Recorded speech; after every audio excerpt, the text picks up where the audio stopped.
After 3 years of work, our follow-up to the Meat Eater Fish and Game Cookbook is here. It's the Meat Eater Outdoor Cookbook, wild game recipes for the grill, smoker, campfire, and camp stove. Here is your book for everything that's best cooked or eaten outside.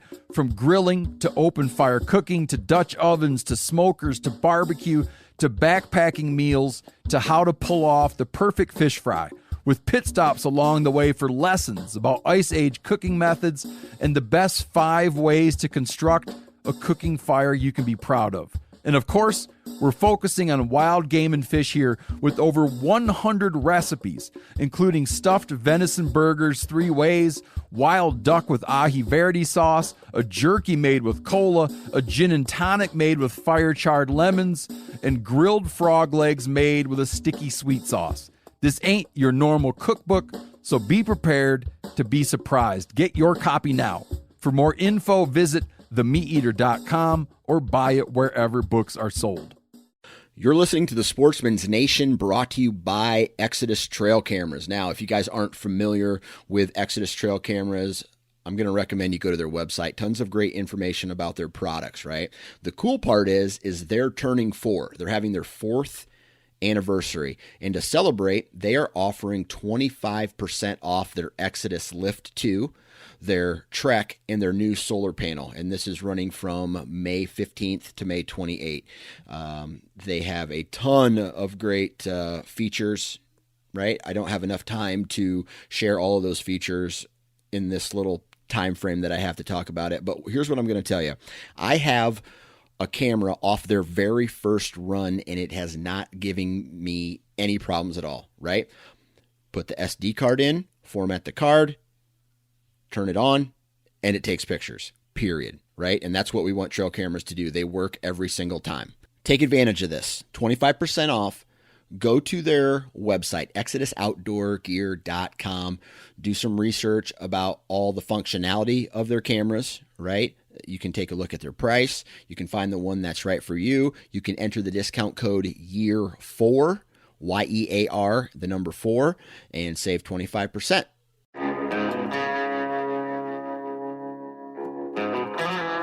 My name is Clay Newcomb, and I'm the host of the Bear Hunting Magazine podcast. I'll also be your host into the world of hunting the icon of North American wilderness, the bear. We'll talk about tactics, gear, conservation, but we'll also bring you into some of the wildest country on the planet, chasing bear.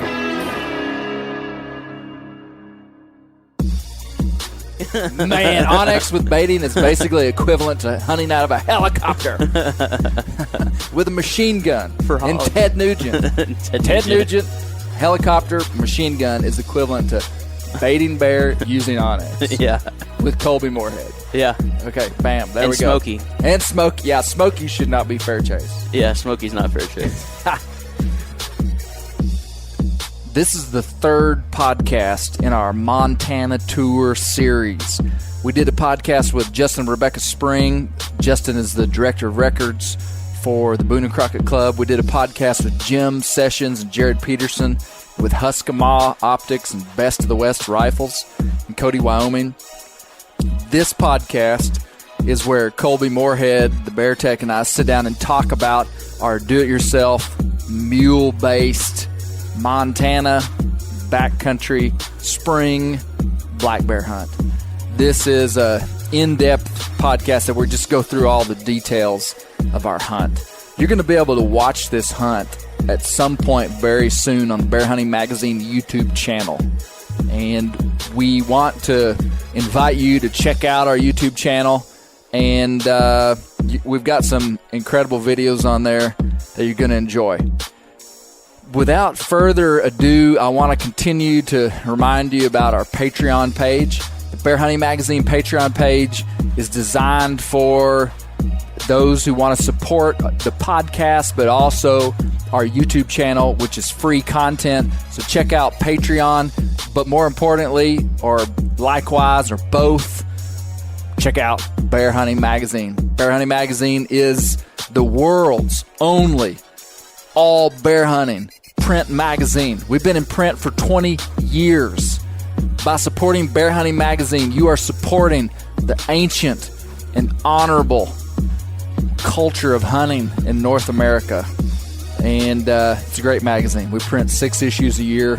We work hard. We work hard to make it as relevant and as real as possible. We're not just trying to fill the pages with stuff.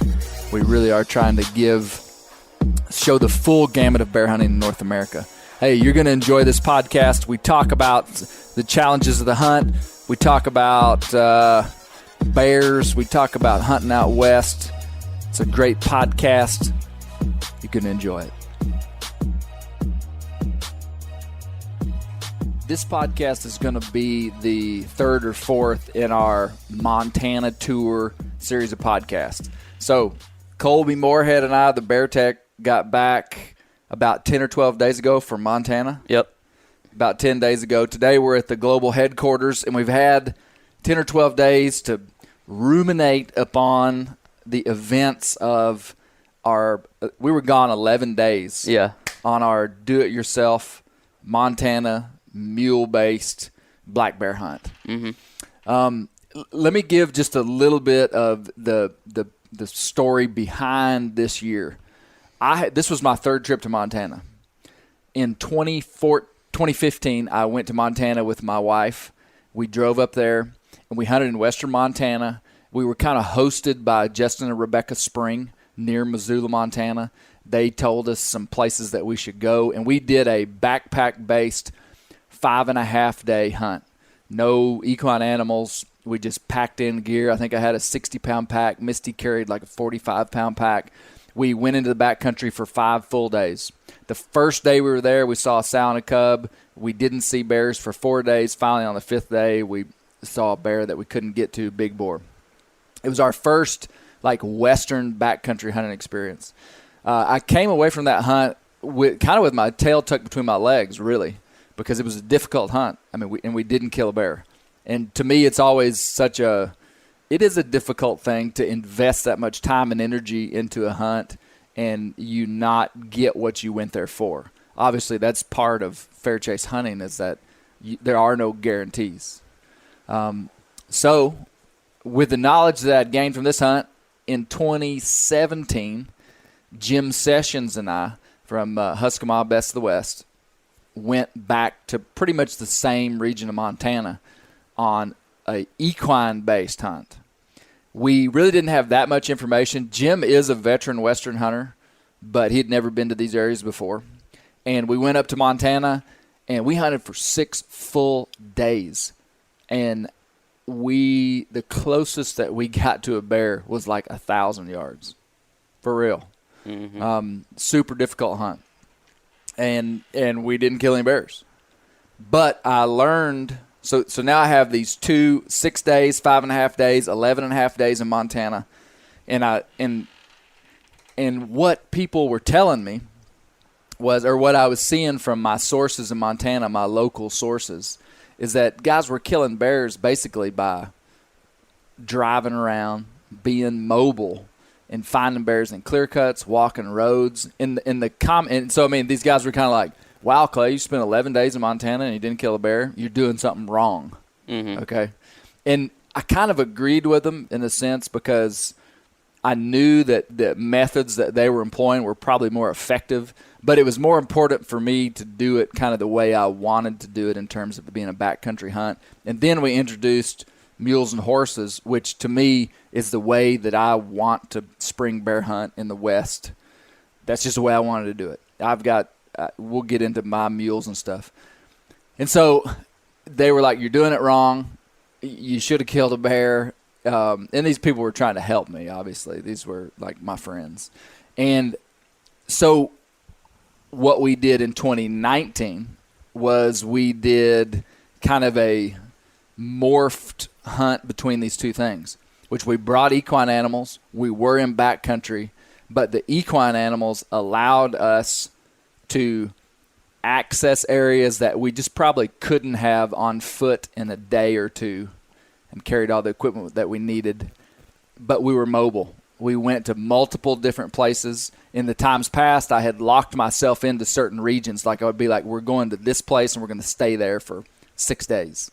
Well, this time we said, hey, we're going to be mobile. we're gonna day hunt into places on the mules and then come back out.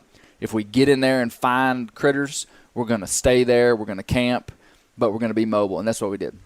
Yeah. So that brings you up to speed with what we're talking about. So in this podcast, we're just going to talk about the details of the hunt. We did a gear-related podcast before, but the cool thing is that Kolby went with me. How many days before this hunt did I say, Kolby, you're coming with me to Montana? Maybe like 6 or 7. 6 or 7 days? Yeah. Yeah. So you had plenty of time to prepare and to get physically in shape. Yeah. No. No. It was trial by fire. You didn't jump on like the trendy fitness plan to like. No, I figured that my I wouldn't be able to get through my first initial soreness before we were going to be there. Yeah. From like really hitting it. I don't even have Arkansas legs yet at this point. And it's like, let's go to Montana. Trekking poles saved my life. Yeah. Well, it was a unique situation. I was looking for somebody to go that, first of all, I needed a video man, Kolby. Yeah. And I needed a video man. A documenter. And I needed somebody that was flexible. And that's why I didn't. I mean, there was lots of people that could have gone and would have enjoyed going.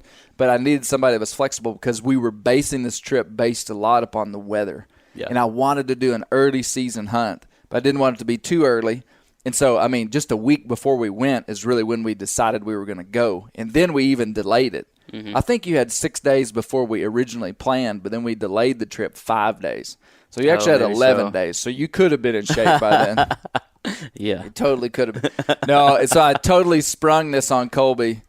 And so there were a couple of challenges in that we were this was going to be a mule-based hunt, and you'd never ridden a mule. No.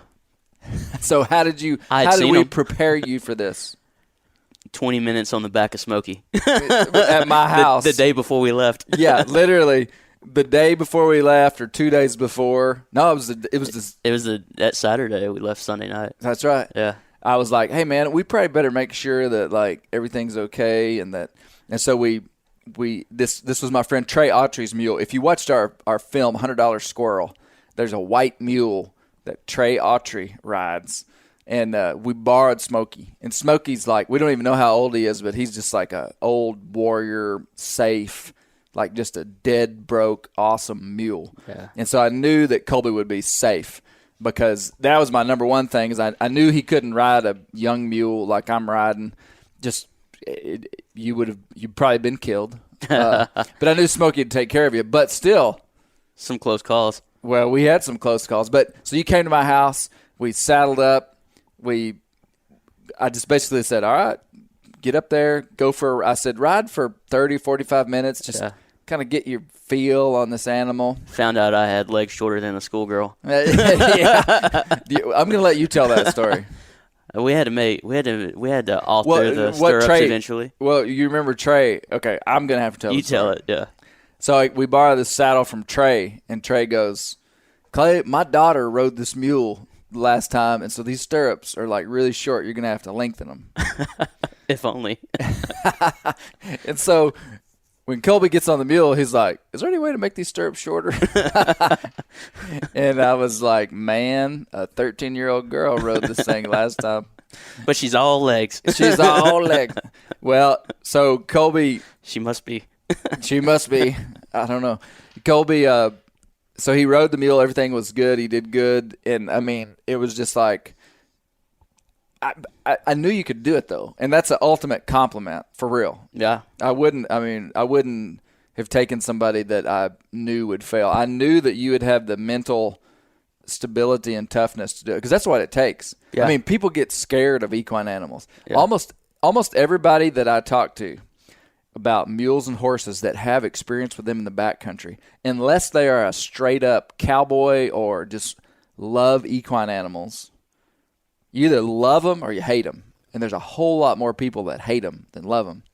And when you dig down into why people hate them, it's because they're afraid of them. And it's not their fault. I'm not faulting someone for being afraid of an animal that they've had a bad experience with, because tons of people, and that would have been me even 3 or 4 years ago. But for some reason, Kolby. I knew that you could handle it. And I knew that Smoke was going to be safe as a mule could be. Yeah. He's not a big mule. And he's old, and I've just been around him enough and seen Trey mess with him enough to know that he was the one for the job for you. Yeah. And so there's many things on this trip that we were totally testing out. Like I had already been to the Montana backcountry, but we had never carted stock all the way across the country, which has its challenges for sure. No doubt. Yeah. I mean, so from Northwest Arkansas to, let's just say, Montana is 24 hours on the GPS. Yeah. And that is driving the speed limit and doesn't include stops and different things. And so when you're pulling a trailer full of mules, full of equipment, you're not driving the speed limit most of the time. No. You're I don't think we ever hit the speed limit. Yeah. I mean, just rarely. Rarely, yeah. And so we're like, the trip took, I couldn't tell you how long, many more, probably 6 more hours. And it's probably a 30-hour. We're probably on the road 30 hours. Yeah. Counting the times we stopped and everything. Yeah. But I want to say that in itself was probably the most challenging or stressful part of the trip for me. Yeah. Because I was using a horse trailer that probably was built in the 1960s. Yeah. For real, the old horse trailer. And if you saw a $100 squirrel, you saw me say that you can tell a lot about a man's expendable income by his mule trailer. Well, but there was some major upgrades to this trailer. No doubt. Yeah. Had some fresh paint. Yep. Some official bear hunting magazine stickers. Yes. Yeah. It looked good, though. And some new shoes. Yes. So we did our homework with this trailer, though. I had the bearings repacked a couple of whenever ago. We painted it just so we wouldn't be profiled on the highway. It's like, man, those guys are no telling what they got in the back of that. I mean, like drug dealers. That's what I was thinking. I mean, the roof even matches the truck. So, I mean, we're color coordinated. It looked good. Yeah.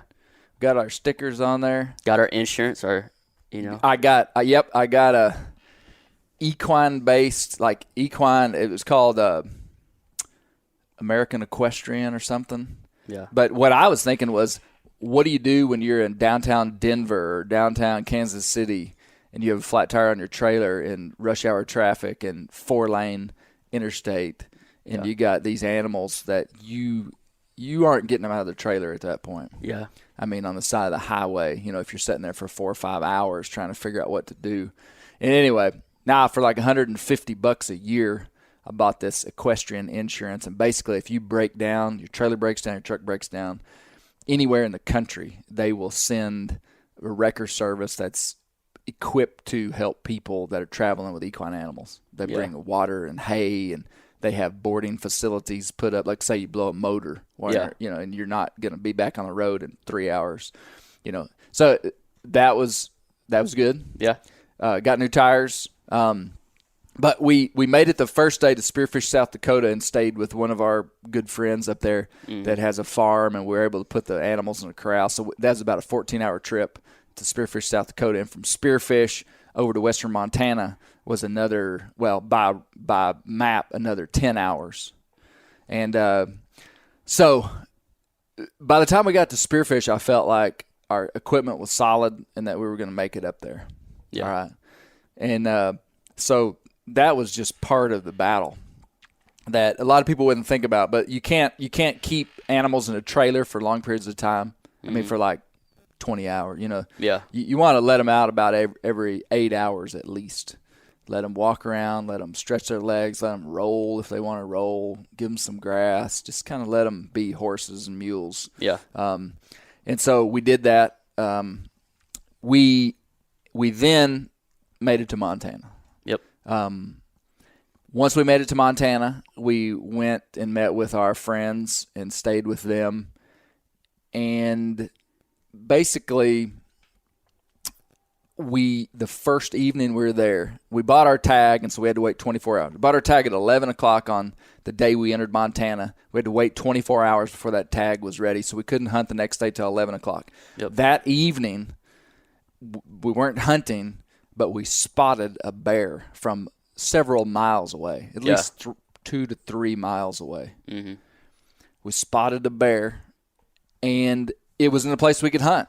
Yep. It was on public land. It was in a place where you could just glass forever. And we found a bear on the first day. That was encouraging. Yeah, and we felt like he was mature enough to go after. Yeah.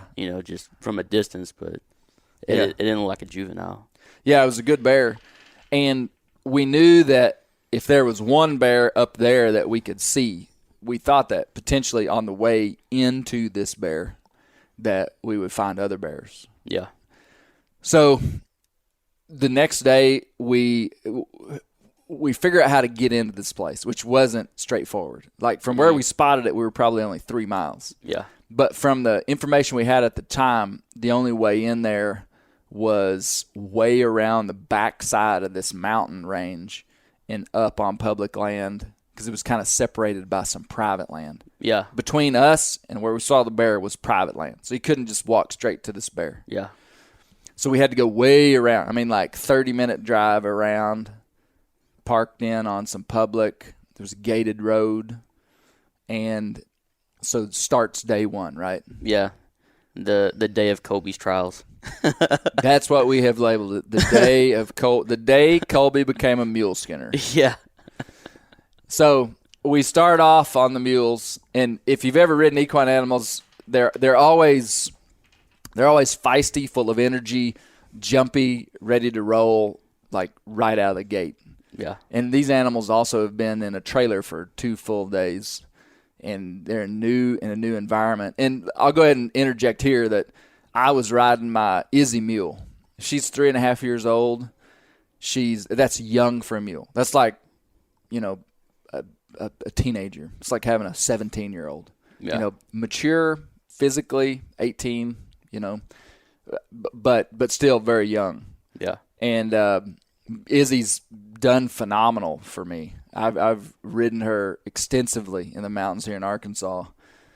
And this hunt really was a lot about me and Izzy. For me, it was. Yeah. When I first got Izzy in February of 2017, she was basically a untouched mule. She had a bridle on her. I mean, the guy that raised her had, he could handle her just a little bit. But I mean, untrained. Yeah. And I trained Izzy. And it was the first time I'd ever trained a mule. And it was an incredible, life-changing experience. Yeah. Truly was. I learned a ton about training animals, and the whole point in my mind was to get deeper and stay longer in wild places. Yeah. That's why I had this mule. And I wanted to take her to Montana. That's what I wanted to do. It's just kind of in the mule world, when you hear people say, oh, that mule's been out west. Yeah. You're like, oh, that's a good one. Yeah. Like that's kind of like the status factor for mules. Mm-hmm. Because if you could trust that animal to take it all the way out west and not die, then this is a good animal. If both of you come back okay, it's a really good mule. Yes, yes. And so I had this idea that I wanted to take Izzy out west. And so this was that. Yeah. Just for somebody that's listening that maybe never has, that hasn't been following the bear hunting magazine stuff for a while, the video, there's a video on the Bear Hunting Magazine YouTube channel right now that has over 1 million views. And it's an 11-minute video that encompasses the full training experience that me training Izzy. Yeah. So it was pretty neat. I mean, it kind of went viral, especially in the equine world. It's called Project Hunting Mule. And there's actually 6 or 7 videos, but the final one has over 1 million views, just bumped over 1 million. Yeah. And I was fried by the equine community in many places. Man, trolls are everywhere. They're not just in the hunting world, but they're in every world. Yeah. There's people that just love to just get on there and just say you're an idiot. But Izzy's a good mule now. Mm-hmm. Despite me not being me being green, but Izzy's an incredible animal. So back to the start of our hunt. We make it to Montana. We ride, and within the first hour of the hunt, the ride, you were tested. Yeah. Do you want to tell I the was stories? testing and try. I don't know if it's better from my perspective or your perspective. Well, you tell you tell it, and then I'll add to it. All right. Yeah, so we get to riding. First thing we come against is I have to go under a tree that's fallen, but there's enough space for me and old Smokey because we're both short. Yeah. I think you got off. Yeah, I did. I got off. Yeah, I was like, I'll just try it. Might as well. Anyways, so we made it okay. I was feeling a little bit better. And then we went up, and there's some switchbacks, and there was, I guess what you call it, deadfall? Yeah, it was just deadfall. Yeah. In the West, there's deadfall all over roads that just because of the snow and fire that burns up trees and kills them, that like unmaintained roads are just full of deadfall. So we'd come off a main road, and we're on a side old logging trail that was totally unmaintained. Oh, well, before we got to this deadfall, there was the road had a lot of ups and downs. Like, I don't know, it was just really, really rough. I don't know what you would call that. But it just kind of seemed like carved out to where it's like, imagine like several different triangles that you had to go over. Yeah. And I had a little bit of confidence because Smokey took me through it. Izzy was like, I don't know what this is.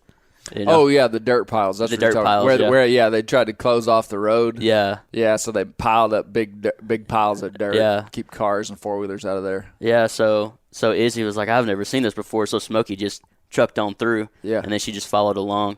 And so, like, we would do this thing to where Izzy and Clay would lead, and then whenever we would come to something that maybe Izzy hadn't encountered before, she was uneasy about, Smokey was like, let me at it. Like, you know, I would have to hold him back not to go. He's like, I'll show her how it's done on this part, you know. Yeah. He was a good mentor for Izzy. Yes.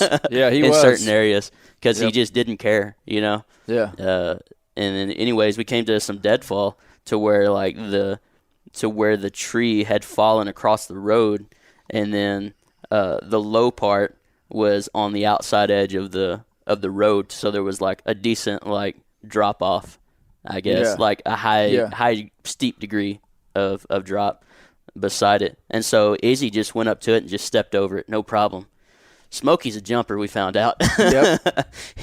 He went up and he looked at it, and then he just decided, I got to jump this thing. Yeah. Yeah. But in the part of him jumping, his back leg caught a limb too. And so I don't know I think this is where your perspective needs to come in. Yeah. Well, let me say too, there were all these limbs, as we call it in the industry, widowmakers, sticking back towards us, and we were kind of navigating just a small hole through this deadfall. And it actually happened twice in about 30 minutes, Kolby, where we had to cross these logs. And the first time, Izzy and I made it across, and I turned around just in time to see smoke just sailing through the air. And Kolby wasn't ready for it, I guess. And you wouldn't have known. He was a jumper. I mean, Izzy stepped over, and that's kind of what you want a mule to do. You really don't want him to jump, but it was high enough that I think Smoke had to jump. Yeah, maybe. Yeah. And man, I look back and I see about 8 inches of air between Kolby's butt and the saddle, and I see. It appeared like your feet were out of the stirrups, too. They were definitely out of the stirrups. I mean, all you were holding on to was the reins. Yeah. If we could have had, like, a snapshot of that, it would have been incredible. And I just know. I mean, like, there's not a question. It's like, Kolby's going to hit the dirt. Yeah. Like, I knew that. Yeah. And, you know, equine wrecks basically all involve someone hitting the dirt.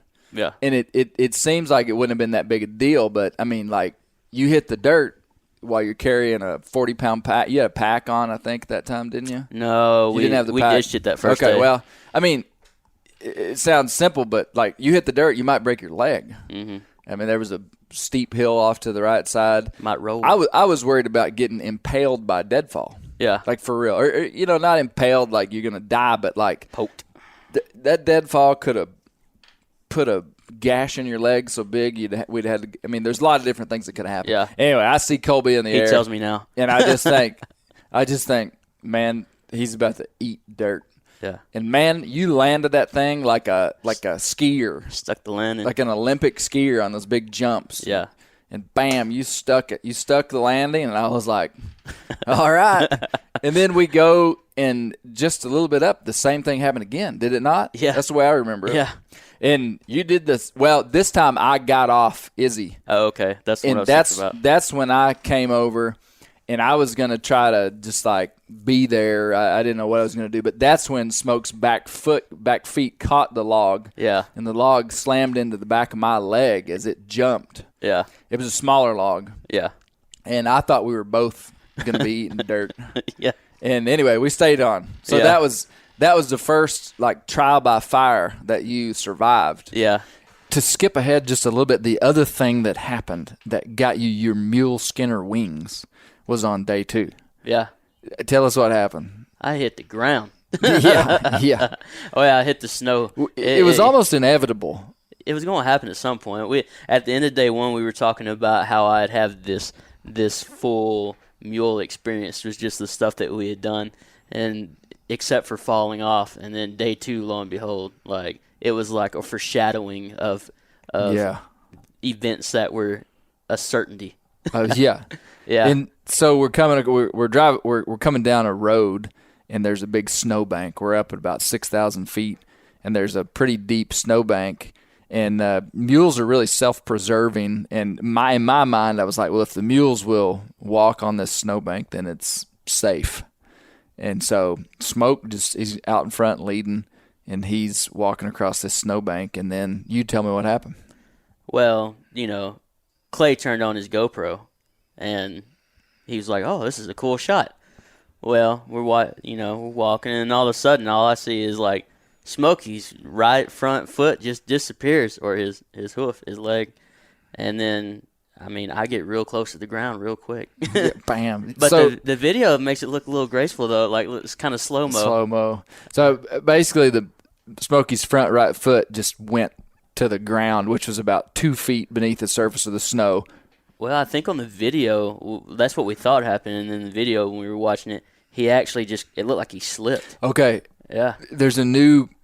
I've watched it again and again. And now I have even revised what I thought happened. Oh, really? He fell through the snow 100%, just like we thought. Oh, okay. Quickly pulled his leg out of the snow while you're still on him. Yeah. Puts his hoof back on the snow and slips. Oh, okay. So he did both. Yeah. But when he slipped is when you went off canter and splat right into the snow. Because I could have sworn I saw his leg go through. Well, you were right. And then when we watched it, I was like, it didn't even go through the snow. He just slipped. Yeah. It went through the snow, then he slipped. Yeah. Then he went down, and that's when you went down.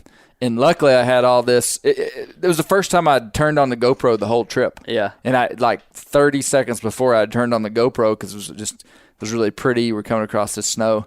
And captured it on film, which everybody will be able to see Kolby hitting the ground on YouTube. Yeah, and social media platforms. Yeah. If you're around me, you've already seen it. I don't know. It's just something cool about it. It's like, look what happened. It got him some street cred around these parts. Smokey broke me in. Getting dumped off a mule. And then, to make a long story short, we rode 18 and a half miles the first day. Yeah. Trying to get back to where this bear was. From where we saw it, again, it was only 3 miles. But to get there, and as the crow flies from where we parked to where the bear was, may have only been like 5 or 6 miles. But the switchbacks, like these mountains are super steep. And if you're following logging roads, you're following these switchbacks. And so, you'd go for a half a mile one direction and turn and go for another half mile back the same direction and look down, and the road would be like 75 yards below you. So you've only gained very little. Mm-hmm. But you really can't take these mules up stuff that steep and stay on them. Something that's like at I don't know what degree slope it would be, but I'm going to say a 70-degree slope. Dang near straight up. Mm-hmm. You just can't ride up that stuff. Yeah. Now, a mule could go up it. You could lead that animal up it. But then you might as well just be walking because you're walking up the mountain. Yeah. So you choose to use these logging roads to have these switchbacks. Pretty easy on the mule, but it does take time. Yeah. Our mules aren't big mules. They're not super fast. They're Izzy's almost 15 hands, and Smoke is probably 14 or less. And so they're not fast. Some guys have these Tennessee walking horses and different things that are probably have a little better pace than our mules, but we weren't interested in speed. We were just interested in getting there safe, and so that's what we did. But first day, we get to the top of the mountain and we realize that we're in too deep to turn around. We're further away than we just couldn't get back, really. And long story short, we make it to the spot where we can see where this bear was. And we glass for maybe 30 minutes from that point. Yeah. And we find the bear. Yep. At 5 o'clock that afternoon. So we started at 11 because we left kind of right when we could start hunting. Yeah. And it took us 6 hours to get to get within a mile of the bear. Yeah. Because it's not like we were 200 yards from the bear. We were like a mile, but we could see the bear. Yeah. And then we're like, well, here we go. Let's go find him. And so it takes us an hour to ride around to get to where the bear is. We come around this point. I see the bear across a canyon, 650 yards. Well, do you want to talk about my other trial? Which one? The one where we had to lead the mules down from where the one logging road ended down to the lower one. That's where you turned around and I kept on like rolling and falling. Oh, okay. We learned that when you get off these animals to lead them, like I was able to lead Izzy pretty easily down these real steep things. And then Kolby was coming behind me, and Smoke would want to catch up with us. And so Smoke would be like leading you. And I'd said, whatever you do, don't let that animal go. That was my thing. And so I turned around, and Smoke is like dragging you down these slopes. You're like rolling. Really, I turned around 4 times in a period of probably 4 minutes to just check on. I mean, I was trying to survive myself, so I wasn't that worried about you, Kolby. I'm sorry. But every time I turned around, you were on the ground. Yeah. And finally, I just yelled, just let him go. Yeah. And everything worked out fine. Yeah. Like when we let him go, he just came and got right behind Izzy. That was our method going forward. Yeah, you just have to let him go. Yeah, but I got pretty whooped. Yeah, he just rolled you down the mountain. And let's jump right to the shot, because first day. Yeah, first day. And remember, this is a culmination of 2 years of hunting for me. And I had yet to even fire a shot at a bear. And so on the first day, we come around this corner. Bear is 650 yards. Yep. I want to qualify the shot, because I did take a shot at that distance. I'm shooting a best of the West long range rifle, and I could take some heat for taking a shot that far, and I'm okay with that, because I know what that gun's capable of, and I know what I'm capable of. I'm a good shot with that gun. I've shot it a lot at those distances. The gun is validated, quote unquote, out to 900 yards, which means that it literally has been proven accurate by the best of the West guys before I even got the gun at 900 yards. The Husqvarna turrets, you can dial the yardage in directly, so there's no MOA, there's no calculation, there's no holdover. Okay. Yeah. Usually with a scope, you would say 650 yards, and you would know the amount to hold over the animal, so there's still some guessing that goes on. But with the Husqvarna system, you know exactly, because there's no guessing, because their turret is in yardage. So you range the bear at 650 yards, and you turn the turret to 650, and you put the crosshairs exactly where you want to hit. And so that's exactly what we did. The only thing that we didn't calculate for was the wind.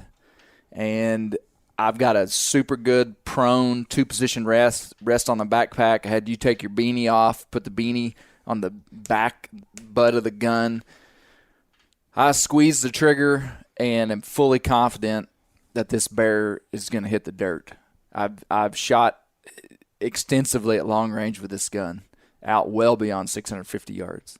And that would be about the effective range that I feel like I would shoot at an animal, for real. I wouldn't want to shoot one much further than that, just because I do know my capabilities. And honestly, I can hit and this can't be equated to how good the best of the West rifles are, because they're actually better than this. But Clay Newcomb can consistently hit something the size of a beach ball at 800 yards with a 2-point prone rest. That's a good. So I mean, that's pretty good shooting, size of a beach ball. Yeah. So big black bear, I mean, that's within bounds. But 650, you're going to drop that circle down just a little bit smaller. So totally a legitimate shot. But what we didn't calculate was the wind, Kolby. Yeah. And there was a crosswind, and at the time from where we were at, there wasn't much of a wind. We couldn't really feel a wind. Anyway, soon after we shot, we realized there was a crosswind in this canyon. You saw the bullet hit far to the right of this bear. And the bear was unhit. Yeah. He scampered off up the mountain, looking around, trying to figure out what was happening. Yeah. Heard a clap of thunder, heard the dirt pop off to his left or his right. And so here we are on day one. We've just traveled, I believe at this point we're like 12 to 13 miles, I'm not sure, away from the truck per the amount we've traveled per Onyx, okay? Yeah. And so we're in pretty deep, and it's like 6 o'clock, and it's way too far to go back to get to the truck. I mean, if we went back the way we came, we'd be riding for several hours in the dark. Yeah. And it's at this point that we have to make a decision about how we're going to get out of here. And it's the only time in my hunting career that I've actually thought that I was going to have to stay the night unplanned on the mountain. It was getting cold. It was getting down below freezing at night. We had no tent, no sleeping bag, no water. I think I probably had my jet boil. May have had a jet boil. I'm not sure if I brought any food, but I had jet boil for making coffee. I think we had some Becca bars. Had some Becca bars. Yeah. Becca bars are our friend Rebecca Spring makes these granola, chocolate chip, like cranberry, dried cranberry, big bars with, they're good. So good. Becca bars. We did have some Becca bars. And as we're coming out of there, it was the only time I've really thought we're going to have to stay the night on the mountain. I was envisioning taking the wool saddle pad off my mule and using it as a blanket and wadding up underneath it. And I really thought there was no other way. And at this point is when we pull out the Onyx, our Onyx on our phones, and we find a route that we previously had not seen that came through. It was a legal route to get out of this place that took us directly down the mountain, and we found it. And I want to take just a second here to talk about, and this is just a off the cuff plug for Onyx, ridiculously good. And I said this while we were on the mountain, Kolby. People talk about fair chase these days. What makes a fair chase hunt? I mean, just let's hunt like they did 500 years ago when it was just man versus beast and no technology. Can't bait bears. Talk about fair chase. Man, Onyx ought to be not fair chase. And I'm joking. I'm exaggerating to make a point about how good this Onyx mapping system is. We would not have been able to do what we did in 6 days of hunting without Onyx. We'd have been lost. We would have been lost. We wouldn't have been able to find roads. We wouldn't have been able to find private land boundaries. Like, ridiculous with Onyx. I joke all the time with people about, like, they're upset with us for using bait for bears, for using hounds for bears, saying that that's fair chase. Let me tell you what's not fair chase. Using Onyx. I'm obviously joking. I think we should be able to use Onyx. It makes the backcountry experience better. But there's all these different ways to evaluate how we gain advantage over an animal. And for someone to turn a blind eye to optics, do you think prehistoric man had optics? We would have never found this bear without high-quality optics on the first night from 3 or 4 miles away. Yep. So, I mean, people have to – if people are not wanting to be powerfully hypocritical, they've got to be real careful about where they pass judgment on ways that people hunt. And obviously, at Bear Hunting Magazine, we are pro-predator hunting in every legal method hunting that's based upon science for regulated predator populations, for the good of the whole ecosystem, for the good of the ungulates, and for the good of the bears themselves. And so hounds, bait, trapping, whatever is legal, we gotta maintain it. And inside the hunting, and this is a perfect segue into my pet peeve, is that there's all these people that are big game hunters and don't understand baiting and hounds and these different things. And sometimes but inadvertently they are actually against us in some way by the way the stance that they take on these things, and that's hurting the whole hunting community. And so we can use bait. Well, you get to use Onyx. Okay. Yeah. I hope that point is clear. It's kind of a joke, but I'll use Onyx with baiting. Man, Onyx with baiting is basically equivalent to hunting out of a helicopter with a machine gun. For and hogs. Ted Nugent. Ted Nugent, helicopter, machine gun is equivalent to baiting bear using Onyx. Yeah. With Kolby Morehead. Yeah. Okay, bam, there And we go. Smokey. And Smokey. Yeah, Smokey should not be fair chase. Yeah, Smokey's not fair chase. So we're in a predicament. We think we're going to have to spend the night. We basically navigate our way through some private land and find a way out, okay? And we end up at dark riding up to the house that we were staying at the night before. And we're supposed to be driving our truck back to this place. Well, we're going to camp. We ride our mules down these, like, paved roads and get back to our host's home, knock on their door and like, hey, can we borrow your truck to go get our truck? Yeah. And we had gone about 18 and a half miles that day, which was an incredible day. And you know, to me, that is a power. That day was an iconic experience for big game hunting for me. I mean, we worked our tails off, went into new country, found the bear that we were after, got a shot at the bear we were after, failed, got in a sticky situation with daylight, thought we were going to have to spend the night on the mountain without provisions, ended up using technology to navigate through, and ended up back to where we were going after dark, but after a hard, long day. And after a day like that, you do feel accomplished. You don't feel victorious, because if we'd killed the bear, we'd have felt victorious. But you feel accomplished. I feel victorious just for surviving. Yeah. You did get, man. When you rode 18 miles and stayed on that day, I was like, we're gonna be okay. Yeah, Kolby. Yeah, and I actually thought I was right. I knew he could do it, and you knew you could do it too. mostly. There's a lot of people that couldn't have though, and I say that as a compliment to you. I remember just like my legs giving out with the times that we had to lead, and I was just kind of like, I had that grandpa walk down the mountain. It was like angles, but just like little like half steps. Yeah. Well, it was a great day. So let's skip through the next 2 days. Basically, the next 2 days were fairly uneventful. We tried some new areas. We went into some new places. We stayed overnight in one place, glassed a big valley. The next morning, glassed the same valley. Didn't see any bears on the second day. Yeah. Third day, we ended up having to come back out for some provisions, for some water, to charge some batteries. Went back up on the mountain where we shot the bear on the first day. We got up there, spent the evening glassing, and did not see a bear that evening. That's correct. We didn't see a bear. There were 2 days we didn't see bears. There were 2 days? Okay. I think so. Let's just say that for all purposes. Yeah. We certainly didn't put a stalk on a bear on day 3. It was day 4 when things started heating up. But on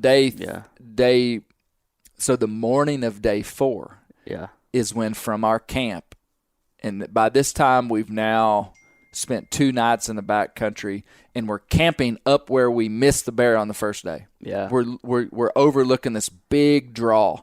It's a burn area, so there's patchy timber, but you can see in multiple directions, long distance. Yeah. And the thing about hunting up here is, like, you could see a bear, like have clear sight of a bear, but him be hours away from you. Mm-hmm. And that's what's hard for people to understand. It's hard for me to understand. Like, sometimes when I think about hunting the West, I'm just like, well, there's a bear. Go kill it. Yeah. Man, it is not that easy. I think the other thing about where we were camping was the fact that the wind was great for where we were. We weren't going to be blowing out a lot of bears if they were close. You know, the way we came in with the wind, it just was blowing our scent away from the areas where we had seen that bear before. And so I don't think we would have camped there if we didn't have the new access to come in from that other direction. That's right. But it would end up being perfect. Well, and we hadn't talked about the new access yet. Oh, yeah. We skipped over that. Yeah. We basically looked up a landowner. went and contacted him by phone and just said, hey, we're from Arkansas. We kind of pulled the Arkansas mule card, which gets a lot of sympathy and empathy, seems to. And we're like, hey, we're bear hunting. Would it be possible to go through your land? And he was like, sure, no problem. If people ask, I don't have any problem. And I said, well, thank you so much. And I said, I want to come by and meet you.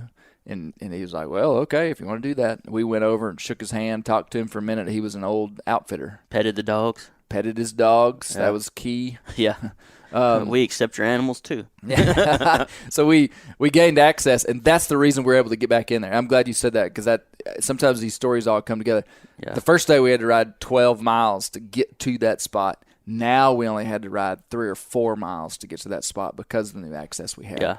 So day 4, we're glassing, and you spot a bear across the canyon at 9 o'clock in the morning. Somehow, It's just like a little opening between the trees, and I spotted him. And then whenever I came and told you, came back, we couldn't find him. You were just like, I know it was a bear. He Clay. was there. And it looked like you. I remember you saying it looked like a good bear. Yeah. I mean, just a mature, just a solid bear. Yeah. And so from there, we glass and glass and glass, try to find this bear again, and we can't find him. But there's a lot of timber over there, so we just figure he's in the timber. Well, we decide to go down the mountain to get directly across. Didn't you glass him before we made the move, like right before we moved? That's right. We finally found him at 2 hours later. Yeah. It was at 11 o'clock. He was walking down that logging road. Yeah. About probably a quarter mile from where you originally saw him. Yeah. And you're right. He was walking down the logging road, and we saw him disappear into a little patch of timber. Yeah. Do you remember? I do. And that's actually where I ended up, spoiler alert, killing the bear the next day. Yeah. We see him go into this patch of timber, and we're like, okay, he's in that timber. We got to get down across the canyon from him and watch that block of timber until he comes out. Yeah. So we ride the mules probably a mile from our camp. We led them a ways. Well, we had to lead them because we had to traverse through a bunch of stuff where there wasn't trails or anything. And we got directly across the canyon from this bear and just staked him out. I remember we got there, I don't know, 12:30 or 1 o'clock. Something like that. And the whole time we're riding, we saw the bear go into the timber at 11. The whole time we're riding, we're glassing this, like making sure he doesn't leave. And we finally get over there, and we're confident that he's still there. We felt like if he'd left, we'd have seen him. We just set up camp. We're still probably 600-700 yards away across the canyon. Wind is perfect. It's never going to hurt us. And we just set up camp right there, metaphorical camp. We just sit down and glass. Yeah. While we are sitting there waiting for this bear, at 4 o'clock, a bear appears 126 yards away from us on our side of the mountain. And I'm sleeping. Kolby's asleep.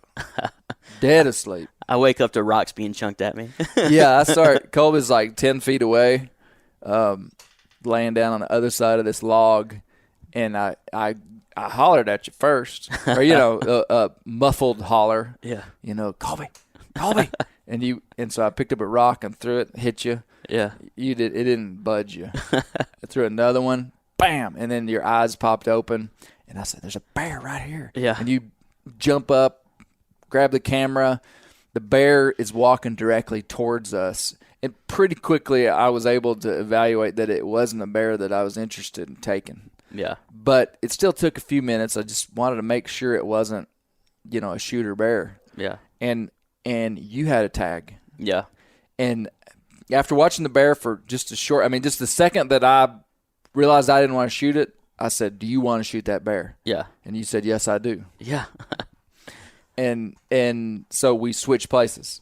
You jump on the gun. This bear doesn't know we're here, and he's walking straight towards us down a road, like feeding on grass. I mean, in my mind, when you jumped down on the gun, it was like, we're going to be skinning a bear in about 20 minutes. And what happened? As soon as I touched the gun, that bear just decided he was going to go up a path up the forest. Like, I don't think he knew we were there. He just kind of just went up through the trees. Yeah. Never had a shot. I mean, it was miraculous. Yeah, and then later we had, 2 coyotes that came up and went up that same path. Yep. So, like, step for step, followed the same path as that bear. Yeah. So, Kolby's opportunity slipped through his hands, which truly, I that's the only part of the trip that I look back on now, and I just wish it had been different, because it would have been awesome if you'd have killed a bear. Yeah. And, the rest of the trip, you never got an opportunity to. No. So when that bear leaves, we continue to watch across the hillside for the big bear. He never shows, never shows, never shows, never shows. Finally, it gets like 7 o'clock, 7:30. We've been sitting there since 1 or 2. Yeah. We've been sitting there for 6 hours. I think we sit there for 6 hours. And we decide that we're going to walk down the trail to get a little bit different vantage point. Yeah. We go down to that vantage point. And we leave the mules where they are. We leave the mules. We start glassing. And what do we spy? Blondie. A spectacular blonde bear way down in the canyon. We'd been kind of looking up high. Pretty much people had told me, and what we had seen was that the bears were between 4,000 and 6,000 feet. That's just typically where they were. Well, this bear was probably 3,000 feet down in the bottom of this valley. And it was, man, I'll never forget finding that bear in the binos, because when I first came on it, the bear wasn't moving. It just looked like this bright, out-of-place yellow dot. And I was just like, no way that's a color-faced bear. But dang, it sure looks like one. Its butt was facing me, so I couldn't see its profile. I could see this just like bright, blonde, yellow hump. Yeah. I get to watching it, and it didn't move. But before I was like, that's a bear. Color-faced bear. And finally it moved. I saw its head, and I was like, that is a color-faced bear. Ranged it. It was 700 yards away. I'm like, Kolby, we got to get down there quick. Time to mobilize. We barrel off the mountain and get pretty quickly within 350 yards of it. Wind's in our favor. I get down on the gun, and I'm going to take that shot, 350 yards. Yeah. And dial it in, and the bear just kind of is actually moving away from us. So by the time I get down, I just almost squeeze the trigger a couple times, but then like, no, wait. And finally, the bear kind of goes out of sight. So we pick up all our gear, bust after the bear, and then it kind of becomes a rodeo. Yeah. Of me trying to get a shot on this bear, and what ends up happening is we're on a road above this bear, a logging road. Yeah. Just to shut off small, overgrown logging road. Not overgrown, but and this bear is down a very steep hill directly below us. And we can just see parts of the bear. Like I can see the top of the bear's back. I can see – that's mainly the challenge I was faced with. I had your shooting sticks, and I'm looking downhill just right at this bear. It's an odd shot angle. And basically we move up and down the road multiple times trying to get a shot on this bear as it's moving down the mountain. It has no idea that we're directly above it. Yeah, the thermals are going up at that point. Yeah. And so this is about to happen. And I remember right before I squeezed the trigger, I turned to you and I said, I don't think that's a very big bear. Yeah. And now that I reflect on it, it was not a very big bear. I believe it was a sow. Most of these real bright colored bears out west are sows. Oh, well, we saw another sow that first day, right? With 2 cubs, the color phase ones. Oh, that's right. We did. Yeah, we forgot about those. First day we saw a sow with 2 cubs. But here I am on the 3rd trip to Montana. This is the closest I've been to a bear. And, from my position, I want to shoot older, mature males. I mean, I preach that. And I wasn't sure about this bear. I mean, it was only upon reflection that I really was like, yeah, that was a sow, 100%. Yeah. And but I'm going to take this bear. I mean, the 14th or 15th cumulative day of hunting in Montana, 3 trips. I mean, this is a big deal. And I've never that's the only bright blonde bear. Well, I have seen one in Saskatchewan. I take that back. I saw a bright blonde bear in Saskatchewan. But spectacular animal. Yeah. Western bear. This is a bear I want to take. Long story short, I bury the crosshairs on that bear's shoulder and shoot. And now I hadn't even told you this. I went back and looked at the footage. Yeah. Like just on the big screen. I was 14 inches above that bear's back. Wow. I'm serious. The ground just poof. It hit some rocks. Wow. I mean, it was that. It was. I bet it was 14 inches over that bear's back. I'm glad the cameraman captured that. You did. You were right over the shoulder. Yeah, and they'll get to see it on Bear Horizon too. Yeah. I'm not ashamed to put it on there. And I missed the bear. Yeah. It bounds off like a gazelle. I had the arc, the range compensating, or the angle compensating rangefinder. Your Vortex. Yeah. Bam. The bear was 52 yards. Yeah. I think in line of sight it was probably 80 yards. I mean, it was that steep. Yeah. And to this day, and I wish someone could explain to me, the gun is zeroed at 200 yards. I had the gun at 0. And I just put the crosshairs mid-body. I mean, I was just thinking, I might be an inch or two high. I really wasn't thinking, to be honest. Yeah. But, I mean, I had a rest. I was steady, squeezed, and I was way high. Yeah. So maybe somebody could give us some insight for why I missed. We kind of speculated. And the bear bounds off, and that's it. And I actually went down there. We weren't sure. Just made sure that the bear wasn't laying down there dead. We looked. We actually came back the next day and looked for the bear. We went way out of our way, went down the bottom of that drainage, scouted around down in there, and never. The bear is still being a bear. Yeah. Out there today. Man, so now it's day 4, and I've missed 2 bears. Well, but then did I miss another one? I'm forgetting, Kolby. No. But the end of that day, you went back for the mules, and I stayed there, and then I see the bear that we were initially after going back the opposite direction, like going the direction from which he came. And so we would have never had a play on that bear from where we were with what he was doing. Yeah, so after we shoot this colored bear, we see the bear that we were originally after. And, oh, man, he just strutted down that mountain, 700 yards from us. Not a care in the world. No way we could have got to him. I mean, it was a – but we did get intel from that the bear was on that side of the mountain. And, we hoped he would still be there the next day. Yeah.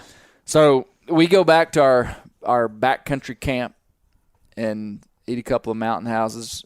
You didn't. I did. Yeah. I went into some mode where I just didn't hardly eat. Yeah, you really did.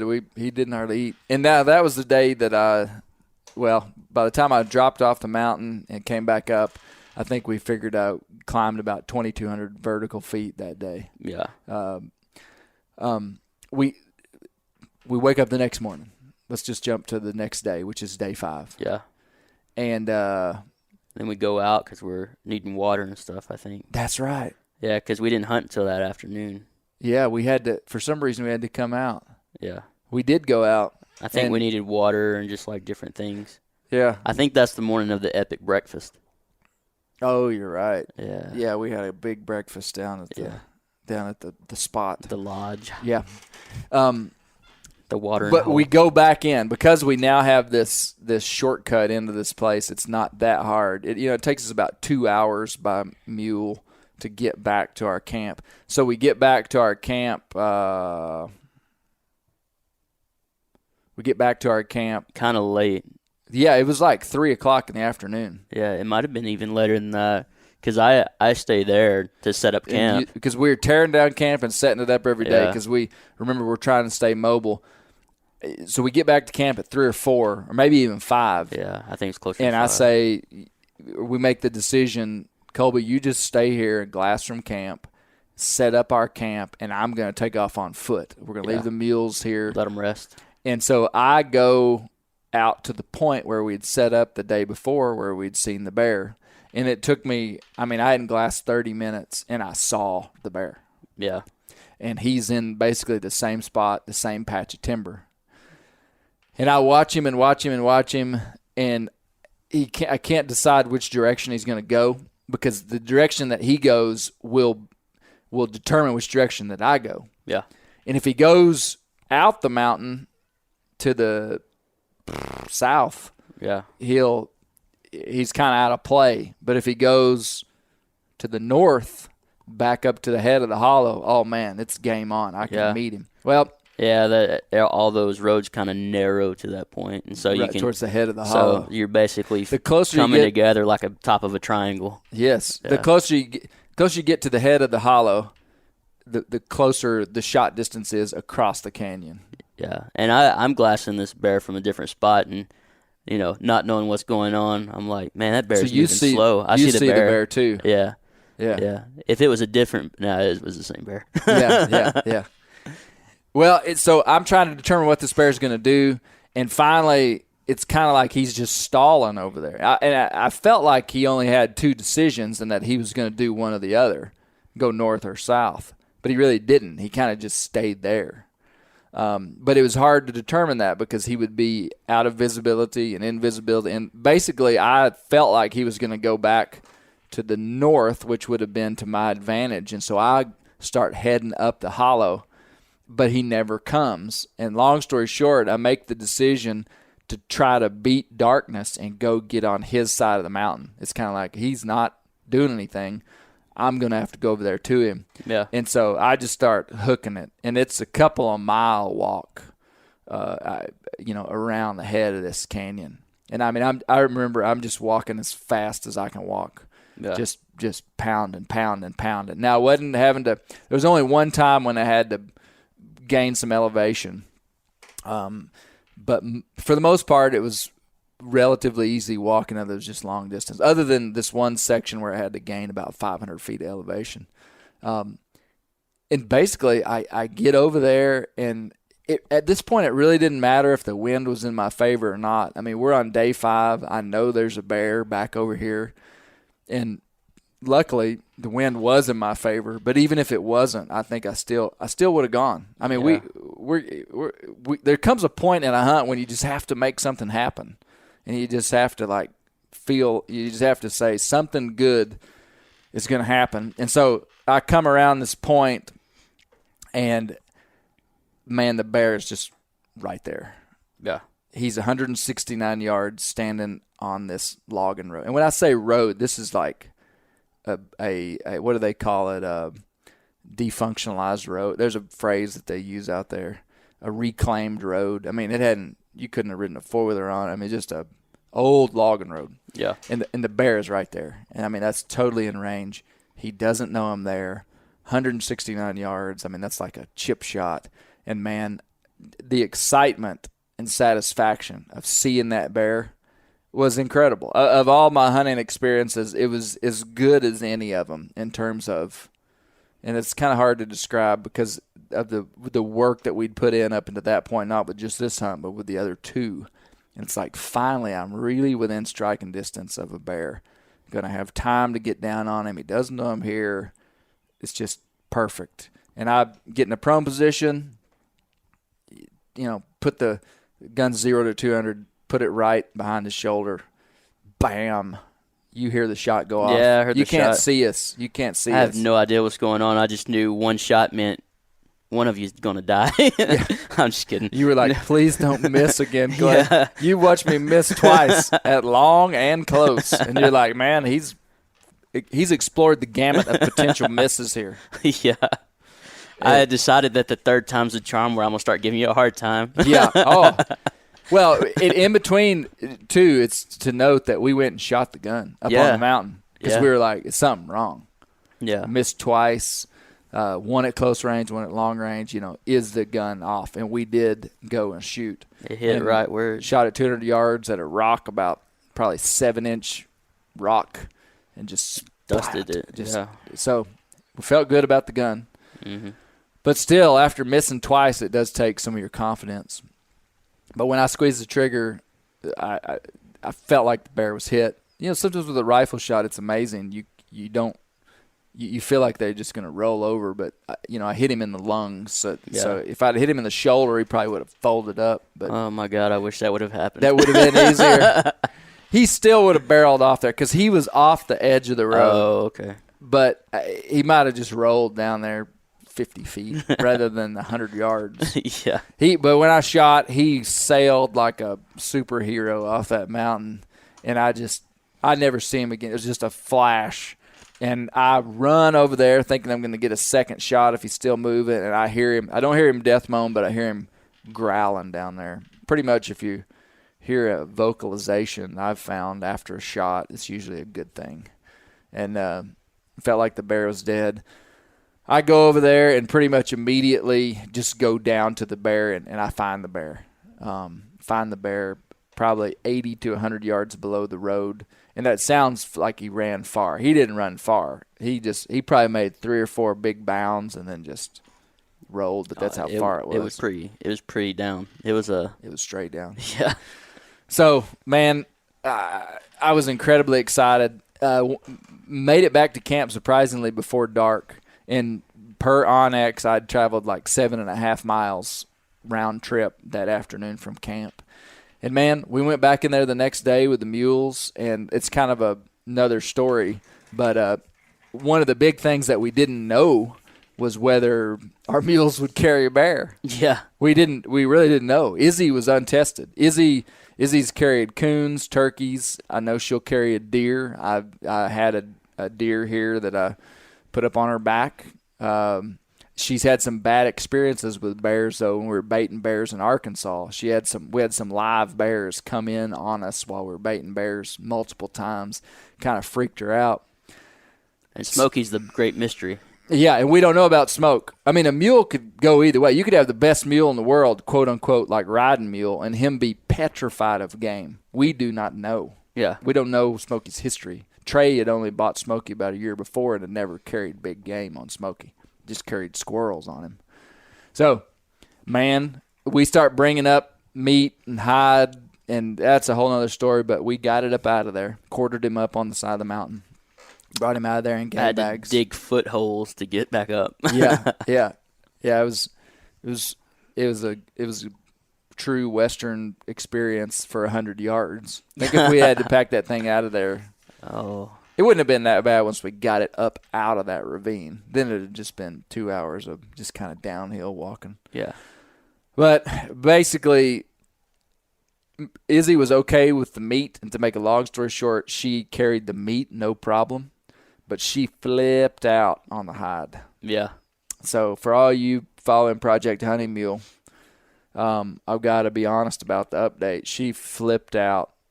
I mean, flipped out to the point I thought she was going to hurt herself. Yeah.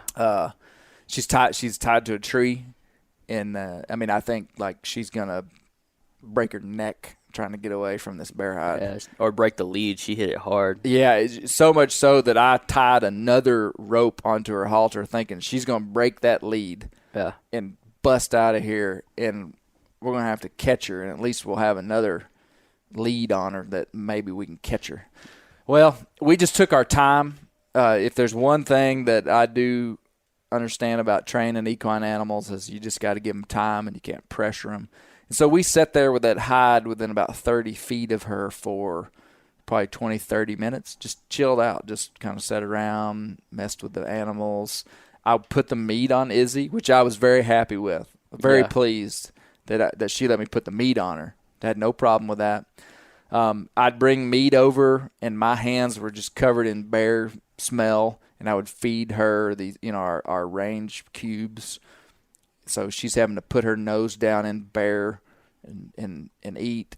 I fed her on top of some of the meat bags, like put grain on them, the cubes. But every time I would inch towards her with that hide, she would flip out. Yep. So pretty much this is a stressful situation because we don't know if Smokey's going to do the same thing. Long story short, we bring Smoke over, and he could care less about that bear. Yeah. I mean, I put some range cubes on the bear hide, and he's just like, oh, cool, range cubes. Yeah. He's just like eating the range cubes off of this bear hide. And I'm like, okay, that's a good sign. I mean, I was praying. Yeah. I really was. I was just like, God help us to make this work somehow. And, man, Smoke saved the day. Yeah. And we just threw that hide over the saddle horn, Smoke, and just came out of there. No big deal. And then she was getting closer and closer and getting okay with it. Yeah. So I think Smokey even helped her some for again, sure. So for 2 hours coming out of there, she was riding right behind Smokey, who's carrying this bear hide. She's downwind of it. She's watching it. So it was actually a great experience for her. I mean, when we stopped, she even like went up, put her nose up to it, sniffed it. Like, and see, these are the things that you have to do as an animal trainer. Is that, you know, like somebody that didn't know might have just been like, well, that mule's never going to carry hides. You know, that mule never carry a bear hide. Or if we'd have pressured her, we truly could have ruined her from it. Yeah. Like if I would have just like thrown it on her and just said, buck all you want. I mean, like that would have been a massive mistake that you might not ever be able to recover from. Yeah. But the way we did it, I was very happy. I mean, I would have been real happy if she just walked up there and I could have just thrown it on her back, but it didn't happen. Yeah. And so, but she carried all the meat out of there, and out of there we came. Yep. We got back to the truck about 2:00 in the afternoon. We left our camp at daylight. So it took us like 8 hours. Yeah. With mules to get that bear out of there. Yeah. We were that far back. It was just hard. Just everything about that kind of hunting is hard. Yeah. Smoke got wore out. I mean, this last trek, this is day 6 now. And per Onyx, after the full thing, we had traveled, I think I calculated like 58.5 miles or something. Yeah. By the time we finished day 6 with the bear hide out. And on the way up the mountain on day 6, Smoke was pretty much done. He wasn't loving life. He was just like, I mean, he wasn't lame. You know, sometimes you can get an animal in the backcountry and they just pretty much get where they can't walk. Yeah. And they just need to rest 2 or 3 days. And that's a bad situation to be in. Smokey just found his granny gear and just would chug along. But every chance he would get, he would want to go back down the mountain. Yeah. You know, but he was trying to take he just found his low gear, and he's like, this is what I'm willing to give. We finally, on the way up, had to get you off of him. Yeah. And we had to walk him. Yeah. Just to get him going. Mm-hmm. But thankfully, the way down the mountain, he did great. Yep. And, man, we came out of there feeling like a couple of heroes with a bear hide over the saddle horn and meat. And Kolby, to me, that was a iconic moment that as a bear hunter I wanted to experience. Yeah. Equine-based, my mules. I mean, Smoke wasn't my mule, but close enough. Yeah. My mule that I trained, I rode the whole week. We went back in there. We killed a bear. You know, we've got this shirt that I made earlier in the year of some artwork that I did. I like to draw and stuff. Anyway, Mule riding bear hunter, and it's a picture of a guy coming out on a mule with a bear draped over the saddle horn. Yeah. And this was that. Yeah. To me. And you know, there's all these different categorization of bear hunts.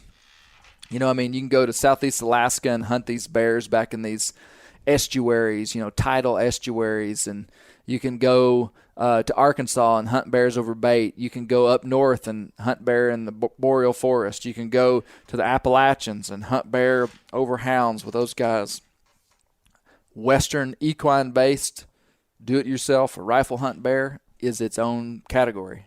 Yeah. And so I've experienced a wide swath of success in all these different types of hunting, and I wanted to do it out west, and so it was a big deal, and it was a great experience, and it was cool getting to do it with you, being your first time out there, first time on mules, and I mean you did incredible.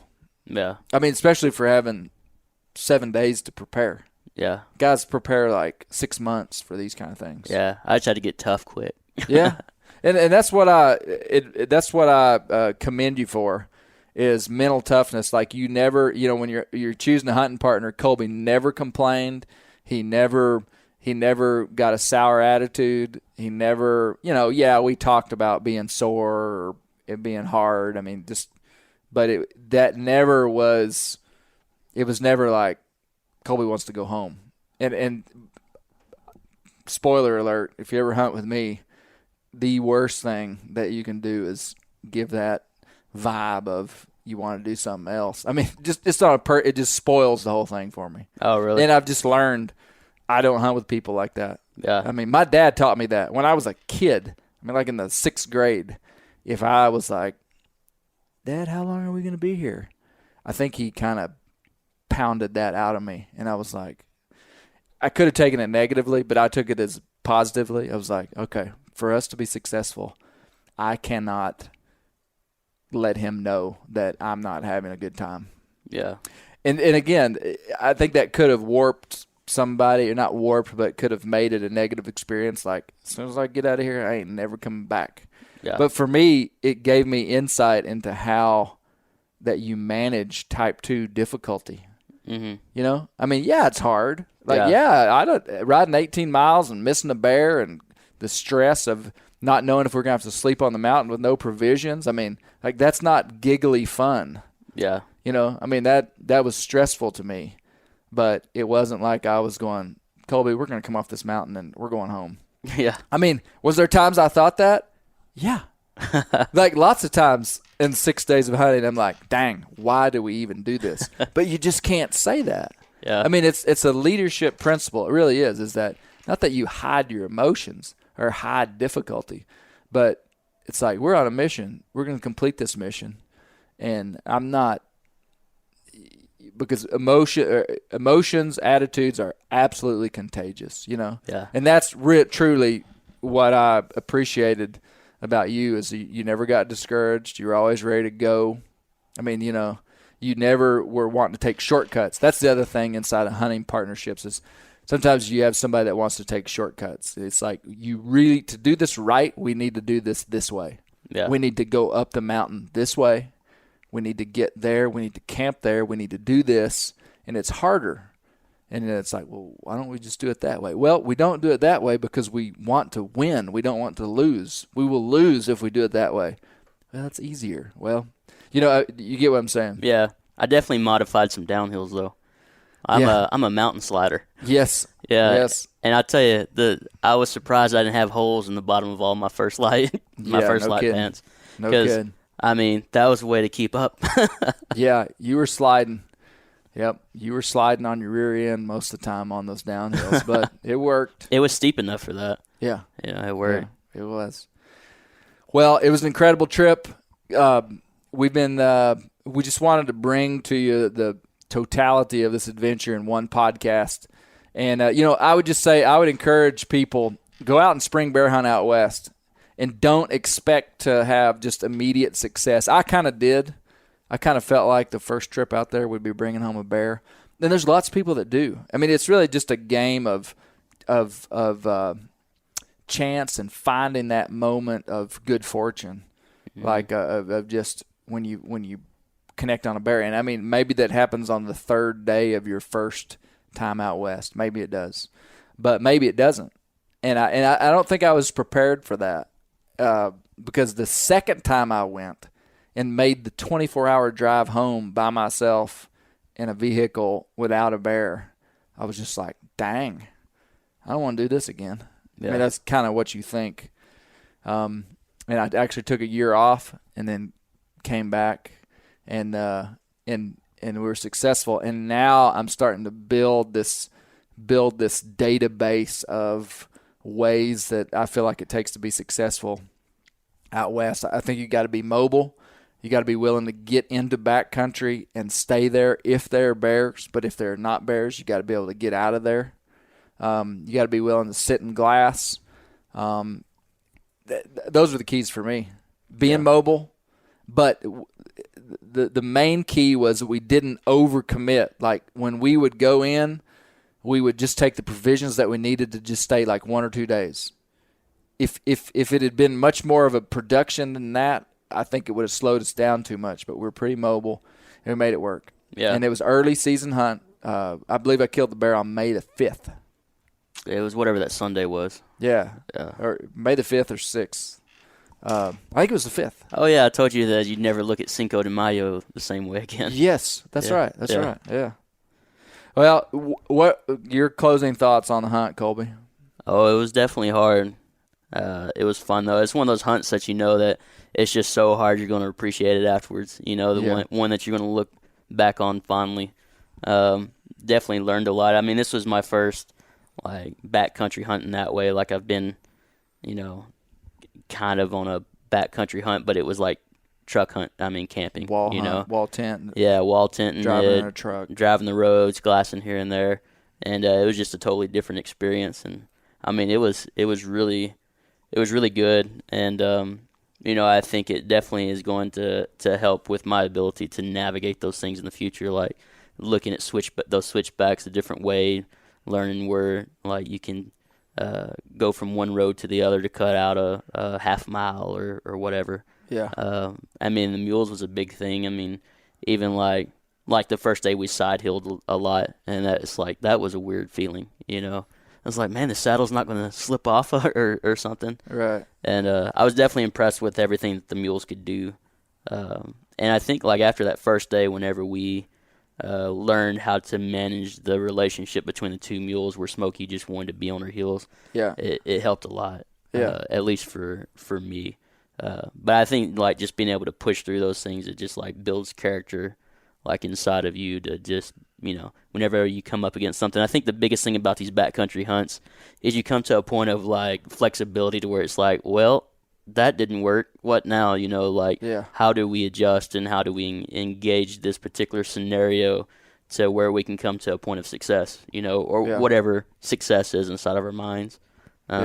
But I think just the ability to be flexible and fluid, you know, like if you're tree stand hunting, you're just going to go and you're going to sit in that stand for the most part. Right. You might hunt to and from it, but for the most part, you're committed to that thing. And I think that being mobile and moving back and forth and just, you know, just being fluid with what your plans are and not holding on to them too tight. I think that was a big thing because, I mean, you wouldn't have had a shot at that blonde bear even if we had sat there and that bear went the opposite way. Like, just being willing not to hold on to anything too tightly, I think was an important key. Yeah. You know, even being willing to shoot that other bear. You know, well, what happens to the other one? Well, this bear's right here. You know. That's right. Yep. So.